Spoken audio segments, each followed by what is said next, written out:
Ya, muy buenos días, chiquillos. Entonces vamos a comenzar con la clase de mantención de redes de acceso y banda ancha, alias CCNA2. Ya terminando, eso sí, lo que es CCNA1. Recuerden que nos quedaron temas pendientes y ya estamos terminando lo que es la capa de aplicación. Antes de comenzar, sí, con el objetivo de la clase, que va a ser el mismo que vimos en la clase anterior, que es conocer el funcionamiento y la importancia de la capa de aplicación, vamos a recordar un poquito qué vimos la anterior clase. ¿Ya?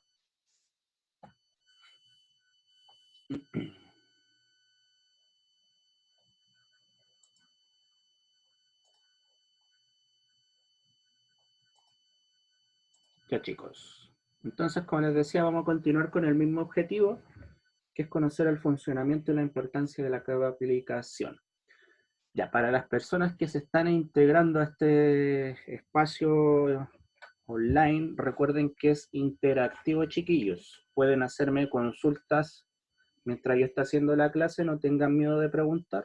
Me interrumpen a través del micrófono o por chat, ¿ya? Y voy a ir respondiendo las preguntas, ya, para que no tengan vergüenza de hablar o de escribir. Ya, en la clase anterior habíamos analizado un poco de la importancia de las aplicaciones, que la capa de aplicaciones donde el usuario interactúa directamente, ¿cierto?, con el sistema operativo o con la red, más específicamente. La capa de aplicación hace también alusión a todos los programas o software con el cual el usuario interactúa.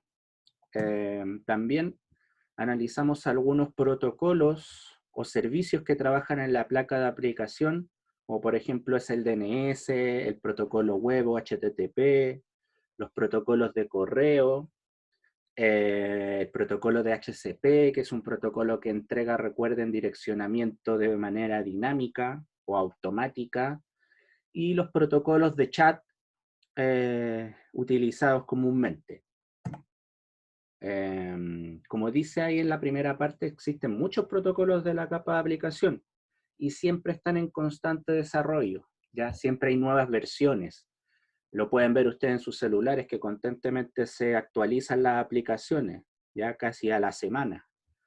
Como les mencionaba, los protocolos más conocidos de la capa de aplicación son el HTTP, que es el web, el FTP, el TFTP, que es para archivos triviales o archivos pequeños, ¿ya?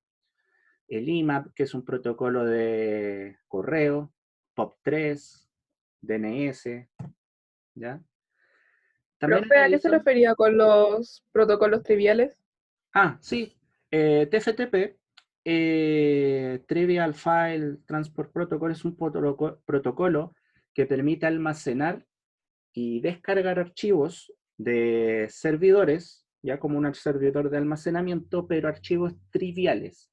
¿Qué es un archivo trivial? Es un archivo pequeñito, como por ejemplo un archivo de texto, podría ser también un archivo de tipo ROM, como de los juegos, por ejemplo los SNES, no sé si han descargado estos archivos para arcade, que son pequeñísimos, pesan kilobytes, No pesa nada. no pesan nada. A eso se refiere con archivos triviales, que son archivos pequeños, ¿ya? O sea que, por ejemplo, si en el traslado se llega a perder, no tiene mucho importancia, porque puedes volver a pedirlo al servidor para descargarlo. Y ahí generalmente el protocolo que utiliza el TFTP es UDP, ya no es TCP, porque como son triviales, no cuesta nada volver a pedir el mismo archivo, ¿ya? Esos serían los TFTP. También analizamos la capa de presentación, ya que es la capa que tenía tres funciones principales, que era donde se da el formato a los archivos, es donde se le pone el apellido, ¿ya? Es donde nosotros vemos que los archivos son .mp3, o son AVI, o son MKB, o son .doc. Es la capa que comprime, entiéndase comprimir, en el idioma del formato. Por ejemplo, MP3 está comprimido o está en un idioma que solamente, por ejemplo, reproductores MP3 conocen cómo descifrar ese idioma y te lo representan a través de un reproductor, como por ejemplo el reproductor de Windows Media, ¿ya? Lo mismo los archivos MKB que son de alta definición, ¿ya? Los archivos AVI que son de video, y así. Entonces, principal función de la capa de presentación es dar formato. También habíamos hablado de la capa de sesión, que como su nombre lo dice, es quien abre la sesión, ¿ya? Es esa última puerta, ¿cierto? El último candado, por decirlo de algún modo, entre los usuarios, ¿ya? Quienes inician una sesión completa, porque recordemos, la capa de transporte abre este túnel, ¿ya? Este túnel que lo puede abrir TCP o UDP. Pero la última puerta para salir de este túnel está en la capa de sesión, ¿ya? Como veis ahí, como su nombre lo indica, las funciones de la capa de sesión crean y mantienen diálogos entre las aplicaciones de origen y destino. Digamos que es la última frontera, en verdad, es cuando abrimos esa puerta final en la capa de sesión. ¿Qué encontramos generalmente aquí? Los logueos, ¿cierto? O simplemente cuando tú haces doble clic para ingresar a la aplicación, es ahí donde está la capa de sesión, cuando abre esta puerta final entre origen y destino, ¿ya? Algunos protocolos de la capa de aplicación también aquí están clasificados, que son el DNS, el DHCP, el DUTP, SMTP, POP, IMAP, FTP y los web, que los vamos a ir analizando más a fondo mientras avancemos. También hablamos un poquito del modelo cliente-servidor. Habíamos dicho que cliente es quien hace uso de algún servicio otorgado por un servidor, como por ejemplo lo puede ser un servidor de almacenamiento de archivos. Cuando nosotros queremos descargar algún dato de algún servidor de almacenamiento de archivos, nosotros estamos siendo clientes de ese servidor, ¿ya? Entonces, como dice ahí, un cliente, en una definición técnica, es una combinación de hardware y software que se usan en forma directa, ¿ya? O sea, todo el conjunto de sistema operativo más el elemento que esté utilizando, ya sea un PC, una tablet, una consola, una laptop, un smartphone, me transforman en un cliente, ¿ya? Al hacer uso de un servicio otorgado por un servidor. Ese es el modelo cliente-servidor, cuando yo tomo recursos. Recursos hace referencia a los datos que yo obtengo de ese servicio, ¿ya? O de lo que me sirvo. Eso hace referencia a los recursos, ¿ya? Creo que habíamos llegado hasta ahí la clase anterior. Habíamos llegado hasta esta PPT y ahora vamos a comenzar con lo que sería materia nueva. Como les decía, continuamos con el mismo objetivo, ¿cierto? Que le había dejado de la clase anterior. Para quienes quieran verlo, el objetivo es conocer el funcionamiento y la importancia de la capa de aplicación. Entonces, seguimos. Ya. Aplicaciones punto a punto. ¿Qué son las aplicaciones punto a punto? Cliente y servidor en la misma comunicación.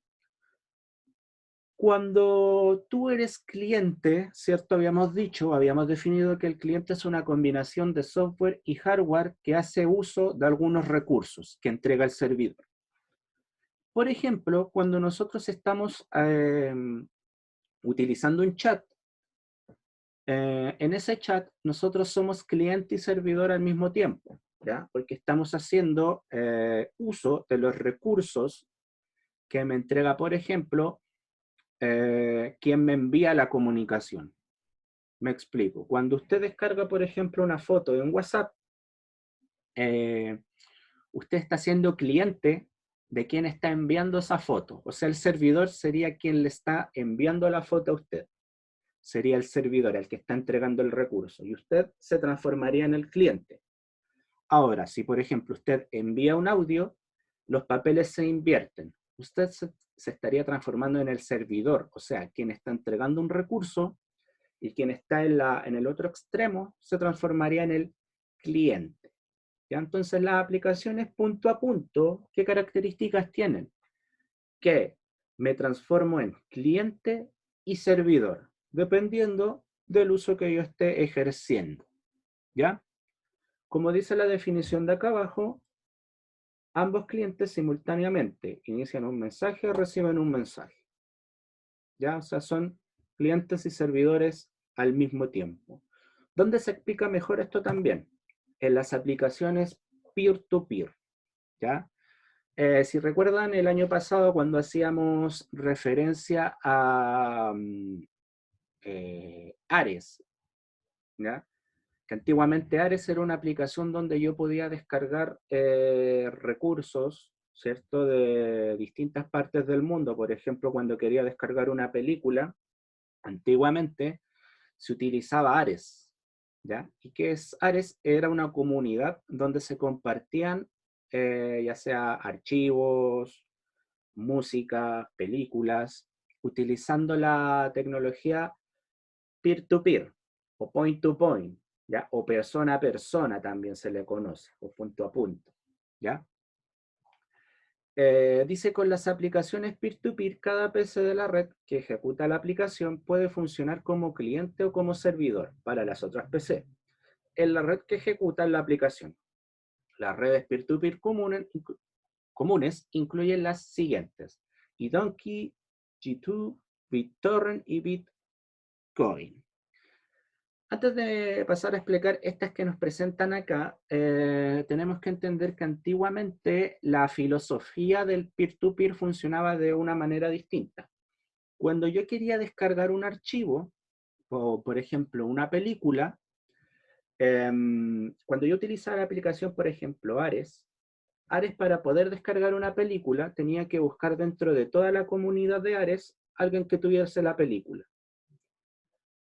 Cuando se encontraba, yo empezaba a descargar de ese usuario que tenía la película, es solamente de él, directamente de él. Si ese usuario por X motivo se desconectaba, yo no podía volver a descargar la película hasta que el mismo usuario se volviese a conectar y me volviese a entregar, ¿cierto?, los datos para yo poder descargar esa misma película. Antiguamente funcionaba así. Luego se creó el torrente de bits o el BitTorrent o los torrent también. ¿Y cómo funciona el torrent? Como su nombre lo dice, torrente de bits. En vez de ir a buscar todos los datos a un solo servidor, mi equipo, cuando yo necesitaba descargar algo, iba a buscar pedacitos de estos datos por toda la comunidad. Si muchos usuarios en la comunidad tenían el mismo tipo de archivo o el mismo dato, ¿qué hacía el programa? Iba a buscar estos pedacitos y los iba armando en mi computador como un puzzle. Y a su vez, cuando yo tenía alojado en mi equipo pedacitos de ese archivo y alguien más lo necesitaba en la comunidad, también se me descargaba a mí.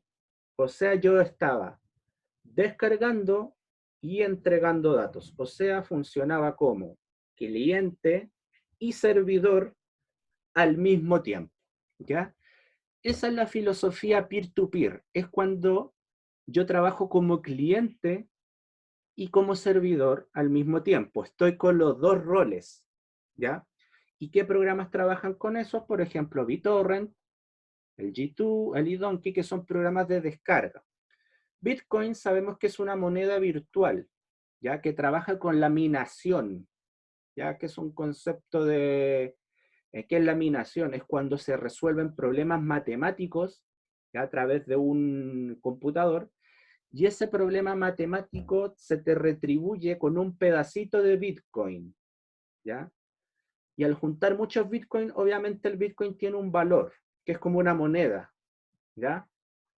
Y el Bitcoin, esta minación trabaja con peer-to-peer también, ¿ya? Algunas páginas medias fraudulentas, ¿qué hacían? Cuando tú ingresabas a algunas páginas, esas páginas estaban utilizando recursos de tu PC, ¿ya? Para minar, ¿ya?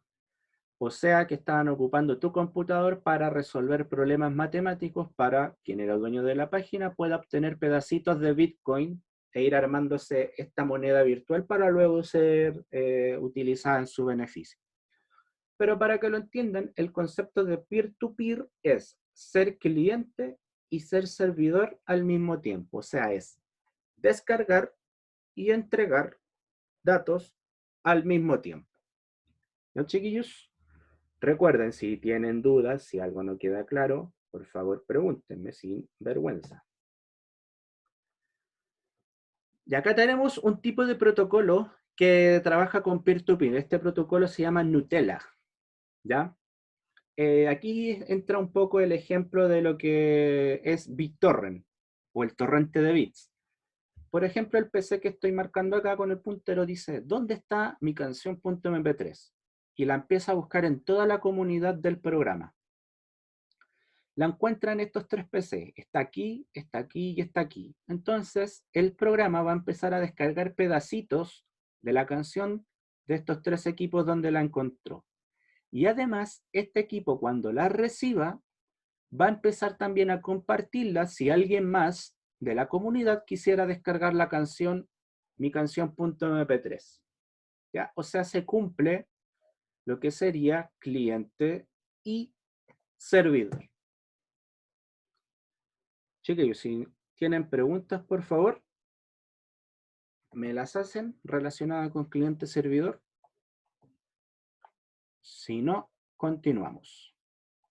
Recuerden que pueden hacer sus preguntas a través del chat también. Luego, ¿qué protocolo también tenemos? Un protocolo que se nos va a hacer bastante común, que lo vamos a utilizar sobre todo en sistemas operativos de redes, que es el protocolo de transferencia de hipertexto y lenguaje marcado de hipertexto. En síntesis, HTTP. O si lo quiere abreviar más aún, el protocolo web, conocido coloquialmente. ¿Ya? Vamos analizando lo que nos presentan acá. Dice, cuando se escribe una dirección web o un localizador uniforme de recursos, URL, esos URL, ya es la definición de URL, localizador uniforme de recursos, que antiguamente se le denominaba la dirección, o a la página se le decía la URL, ¿ya? En un navegador web, el navegador establece una conexión con el servidor web que se ejecuta en el servidor mediante el protocolo HTTP. O sea, nosotros cuando nos conectamos a una página web, lo que estamos haciendo es que nos estamos conectando al servicio web que ese servidor en específico está ofreciendo.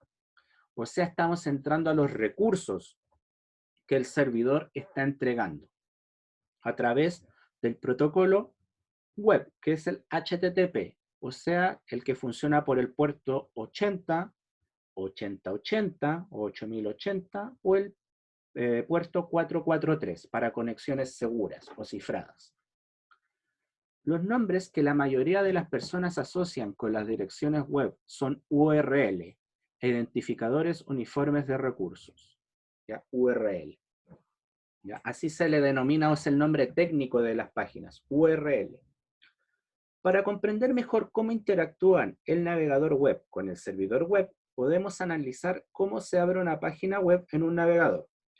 Para este ejemplo, vamos a ver el www.cisco.com, ¿ya? Que la URL sería HTTP.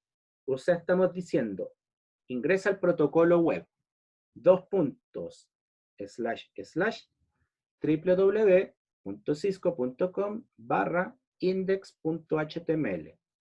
Dice, primero el navegador interpreta las tres partes del URL. HTTP, ya sabemos que hace referencia al protocolo de hipertexto y lenguaje de marcado de hipertexto, ¿ya? Pues se hace referencia al protocolo HTTP. Luego tenemos www.cisco.com, que es el nombre del servidor, ¿ya? Es el nombre del servidor, que ese nombre, recuerden que está alojado en el servicio DNS, que también lo vamos a analizar más adelante, el DNS. Y luego tenemos index.html, que es el nombre del archivo específico solicitado. O sea que nosotros cada vez que entramos a una página web, lo primero que vemos en una página web es su index. ¿Ya? El index es la raíz de la página web. Es la portada, es lo primero que nosotros vemos. Generalmente, cuando entramos a la página web, ya los nuevos navegadores te esconden HTTP y te esconden el nombre de index. ¿Ya? Los esconden por un tema práctico, para que se vea más bonito a la hora de escribir, no tener que escribir tantas letras o tantas palabras, es lo más práctico. En los nuevos navegadores también ya no es necesario poner el www, porque ya se infiere que todo lleva www, el World Wide Web, que es un prefijo. Es como apretar, por ejemplo, el 569 para Chile, ¿ya? Es lo mismo el www. Es como un prefijo que te permite entrar a la World Wide Web o a la red mundial, ¿ya? Tampoco es necesario, sabemos que en el navegador nosotros ponemos cisco.com y va a ingresar a la página. Eso es porque el mismo navegador agrega ocultamente el HTTP, el www y el index HTML. Pero en verdad lo que se está solicitando es toda esta URL que está acá. Y si estamos entrando a una página que necesita cifrado de datos, como por ejemplo las páginas de los bancos, vamos a ver que comienza con HTTPS.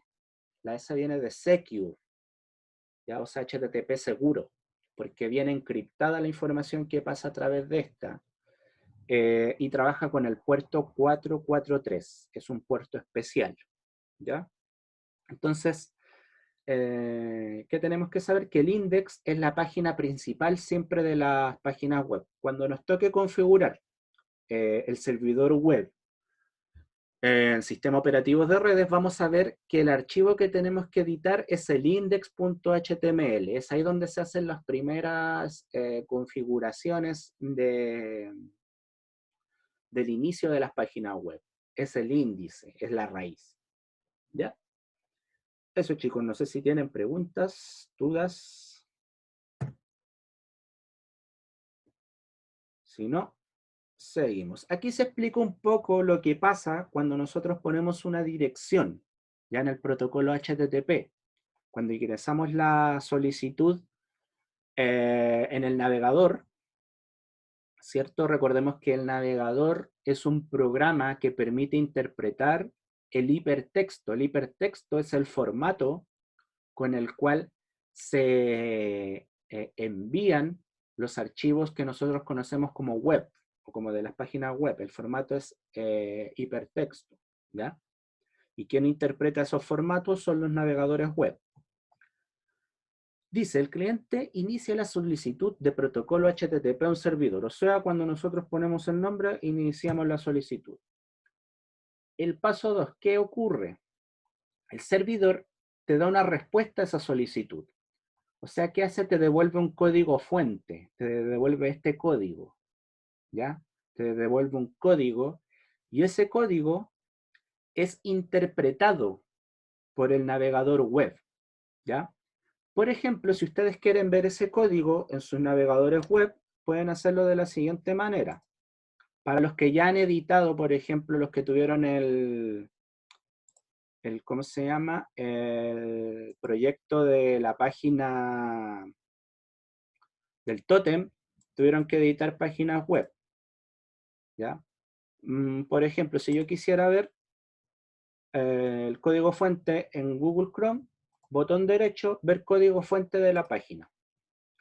O sea, lo que estoy viendo acá, todos estos códigos que están acá, es la respuesta que me entrega el servidor cuando yo pongo www.google.com o .cl. Me devuelve todo esto. ¿Y qué hace el navegador? El navegador interpreta esto para mí. O sea, traduce todo esto, todos estos códigos que están acá, me los traduce y me los presenta de esta manera, ¿ya? Eso es lo que hace el navegador web entonces. Traduce esta respuesta que te da el servidor web cuando tú haces la solicitud, que se muestra aquí en el paso 2. Esa es la función del navegador web, interpretar el código HTTP o HTML, ¿ya? Como dice ahí, en respuesta a la solicitud, el servidor HTTP envía el código para una página web. Y acá, como les digo, está la interpretación que hace el navegador web, que es lo que nosotros vemos comúnmente en las páginas. Ya, acá nos hablan de el protocolo HTTP con GET, localizador uniforme de recursos URL. Entonces, ¿qué es el GET? Vamos a ver. Dice, solicitud de protocolo HTTP, archivo solicitado, un GET. Dice, al escribir HTTP, www.cisco.com, en la barra de direcciones de un navegador web, se genera el mensaje GET del protocolo HTTP. O sea, GET vendría siendo algo así como obtener, ¿ya? O sea, el mensaje que se le está enviando al servidor es obtener el index. O sea, por favor, servidor www.cisco.com, envíame el index, ¿ya? De tu página, perdón, de tu servidor. ¿Ya? Eso le estoy diciendo así, le está enviando esa comando, entre comillas. Es un comando, le dice, por favor, dame el index.html. ¿Ya? Entonces el GET que podría hacer es una solicitud. ¿Ya? Solicitud de datos por parte del cliente, dice. Un cliente navegador web envía el mensaje GET al servidor web para solicitar las páginas HTML. Entonces, cuando usted pone la URL, lo que está haciendo es enviar una solicitud, un GET, al servidor web. ¿Ya? Luego ocurre otro comando que es el POST, que es carga de archivo de datos, como los datos de formulario al servidor web. El POST habla de cuando yo agrego datos a ese servidor web. Ejemplo, cuando usted llena un formulario, el comando que se utiliza para que esos datos sean inyectados al servidor web en ese formulario es el POST. También el POST obviamente se utiliza cuando yo me logueo. Cuando yo me logueo, por ejemplo, a Facebook o a Instagram o cualquier página que necesite logueo, esos datos son inyectados a través del comando POST, ¿ya? A través de la solicitud POST, ¿ya? También POST viene de postear o como de dejar, ¿ya? Me viene la palabra POST. El PUT, ¿qué es? Carga los recursos o el contenido, como por ejemplo una imagen, en el servidor web. El PUT viene de poner o de cargar, que es cuando usted quiere agregar un recurso a la página web. Por ejemplo, cuando quiere agregar una imagen o quiere subir una imagen a ese servidor web, lo que se está haciendo es poner, ¿ya? O cargar un recurso. Y eso se hace a través de una solicitud que es la PUT, ¿ya? PUT viene como de poner, ¿ya? Entonces tenemos el GET, solicitar, el POST, carga de archivos de datos como formularios, y el PUT, carga recursos. Recursos entendámoslo como imágenes, sonido, algunos datos más pesados. Ya, vamos a continuar. Chicos, ¿alguna pregunta con respecto a lo referido a HTTP? Por favor, si tienen preguntas, me las hacen, no hay ningún problema y respondemos. ¿Ya? Si no hay ninguna pregunta, seguimos. Protocolos de correo electrónico. Habíamos visto que tenemos distintos protocolos de correo electrónico y creo que Rayo en la clase anterior me estaba preguntando cómo funcionaba cada uno. Ahora en este apartado El IMAP le había preguntado, del IMAP, porque ¿cierto? pensaba que era igual que el POP3 o el POP. Ah, claro. Ahora vamos a ver cómo funciona cada uno de estos protocolos. ¿Ya? Cada uno tiene su uso. ¿Ya? Por ejemplo, acá se nos muestra un servidor en el cual se está utilizando SMTP. Simple Mail Transport Protocol, o protocolo simple de envío de correos, ¿ya? Como su nombre lo dice, protocolo utilizado para enviar correos o mover correos. También tenemos el protocolo IMAP, que lo vamos a analizar también más adelante, y el POP, o el más utilizado POP3, que es el protocolo de oficina de correos, ¿ya? Veamos qué nos dice entonces. El correo electrónico admite 3 protocolos diferentes para su funcionamiento. El protocolo simple de transferencia de correo, SMTP, ¿ya? Protocolo simple de transferencia de correo. El protocolo de oficinas de correo, POP, que se utiliza en su versión 3, POP3, e IMAP, dice. El proceso de capa de aplicación que envía correo utiliza IMAP. Entonces, utiliza SMPT. O sea, ya aquí estoy asociando que el protocolo SMPT se utiliza para el envío de correos, ¿ya? Para mandar el correo, para expulsar el correo, se utiliza el protocolo SMTP. Dice, sin embargo, un cliente recupera el correo electrónico mediante uno de 2 protocolos de capa de aplicación, POP o IMAP. Entonces vamos asociando. SMTP es un protocolo utilizado para enviar correos. O sea, es un protocolo que se utiliza para expulsar el correo, para que salga. IMAP y POP3 son protocolos para la descarga del correo, ¿ya? O la recuperación del correo, ¿ya? Entonces, clasifiquemos. SMTP, protocolo para envío de correos, para mover el correo. POP e IMAP, protocolos para descarga de correo, ¿ya? O sea, ya sabemos que tenemos entonces protocolo para enviar correo y para descargar correo, ¿ya? Y con esto terminamos, chiquillos, porque nos quedan 2 minutos y medio. Si les va quedando alguna consulta, recuerde ya ir pensando en su pregunta para que me la dejen me la va dejando en el chat, no tenga ahí reparo en dejar preguntas. Ya veamos lo que es POP3 y SMPT. Entonces, en este ejemplo se envía un correo electrónico. Dice este servidor, no tengo el receptor en la lista. Reenvía el correo electrónico a otro servidor. O sea, SMPT envía el correo, ¿ya? Este servidor, como no tiene en su lista de correos, el destinatario, ¿qué va a hacer? Va a enviar este correo que le llegó a otro servidor vecino para ver si él tiene el receptor, que en este caso lo hace. Entonces, este servidor va a utilizar el protocolo SMTP para volver a enviar. Además, este servidor tiene el protocolo POP3. ¿Qué quiere decir esto? Que este emisor, si quisiera descargar algún archivo, va a ser el protocolo POP3 el que se va a encargar de darle la descarga. Porque recordemos que SMPT solamente sirve para mover archivos en dirección de envío.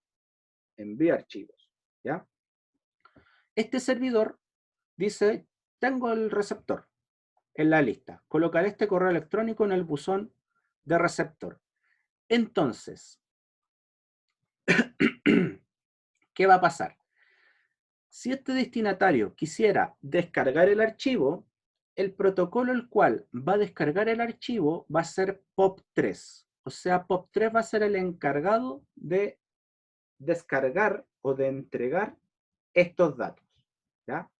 Recuerden, SMPT solamente utilizado para mover en dirección de envío el archivo. Esta dirección de envío, ¿cierto? Va a tener un receptor siempre que va a ser un servidor. Y este servidor lo va a dejar alojado en su memoria para que luego el destinatario, cuando quiera acceder al correo, ¿cierto? Va a utilizar el protocolo ya sea POP3 o IMAP. Uno de los dos, que después vamos a analizar cómo funciona IMAP, ¿ya? Vamos a dejarlo hasta acá. Ya, chiquillos, la clase del día de hoy queda hasta acá. Espero que hayan logrado entender. Chicos, si tienen preguntas, algo que les haya o que les surja más adelante, ya un poco procesando, recuerden enviármela al correo Teleco San Mateo, ¿ya? Realicen por favor las